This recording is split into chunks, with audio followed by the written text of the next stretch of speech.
बाबा नीम करौरी महाराज का नाम आपने ज़रूर सुना होगा। कुछ लोग तो उन्हें भगवान तक मानते हैं। बाबा हनुमान जी के बड़े भक्त थे। उत्तराखंड में बाबा नीम करौरी महाराज की कई कथाएं प्रचलित हैं। आज के इस एपिसोड में बाबा से जुड़ी कुछ कथाएं आपको सुनते हैं। लोगों के मुताबिक बाबा 1940 के आसपास उत्तराखंड के प्रवास पर थे। मवाली से कुछ किलोमीटर आगे जाने के बाद बाबा करौरी एक छोटी सी घाटी के पास रुके और सड़क किनारे बनी पैरापट पर बैठ गए।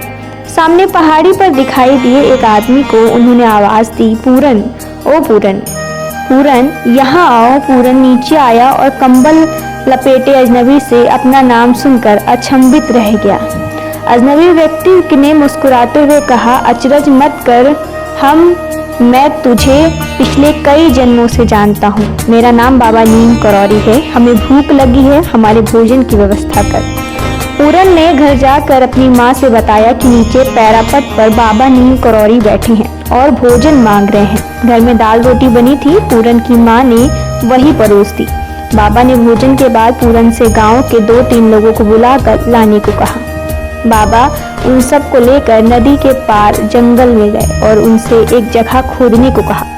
बाबा ने कहा, पत्थर को खोदो, यहाँ गुफा है, गुफा में धूनी है। अचरज में पड़े लोगों ने जब उस जगह को खोदा तो ऐसा लगा कि जैसे गुफा में धूनी किसी ने अभी ही लगाई हो। धूनी के पास चिमटा भी गड़ा था। पूरन और गांव वाले हैरान थे कि उन्हें यहाँ पूरा जीवन हो गया, किसी को इस गुफा के बारे में पता नहीं था। पत्थरों के नीचे गुफा, धूनी और चिमटा, हवन कुंड की जानकारी किसी साधारण व्यक्ति को तो हो ही नहीं सकती। कंबल लपेटे यह कोई आम इंसान नहीं। लोग यही सोच रहे थे कि बाबा बोल पड़े कि हमारे पास कोई चमत्कार नहीं, चलो अब यहाँ से यहाँ हनुमान बैठेगा। बाबा ने नदी से पानी मंगवाया और स्थान का शुद्धिकरण किया, साथ ही वहाँ कुटिया नुमा जगह बना दी। कुछ दिन बाद बाबा ने पूरन को बताया कि यह सोमवार बाबा की तपस्थली है, इसका पुनरुद्धार करना है। वही कुटिया आज कैची धाम के रूप में विख्यात है। बाबा नीम करौरी से जुड़े पंडित गोविंद बल्लभ पंत और पंडित नारायण दत्त तिवारी ने अनेक किस्से बताए हैं। इन दोनों परिवारों के लोग आज भी बाबा का आशीर्वाद लेने अक्सर कैची धाम हाजिरी लगाते हैं। चूँकि आस्था, भक्ति और विश्वास निजी जीवन के अंग है, इसलिए इनमें से किसी के अनुभव अपने शब्दों से बताना उचित नहीं है। फिर भी एक छोटी सी घटना के बारे में ही जिक्र जरूरी है। पंडित गोविंद बल्लभ पंत केंद्रीय मंत्री थे। संभवतः गृह मंत्री उनकी तबीयत खराब थी। तभी अचानक खबर आई कि पंत जी नहीं रहे। बाबा को यह खबर सुनाई तो वो चिल्लाकर बोले, अफवाह है या पंत का जीवन अभी शेष है। बाबा जी की बात सही निकली। बाबा शिवानंद के शिष्य निर्मलानंद कैची धाम पहुंचे। बाबा का दरबार लगा हुआ था। बाबा ने निर्मलानंद से पूछा, तुमने कैची जैसा कोई और स्थान देखा है?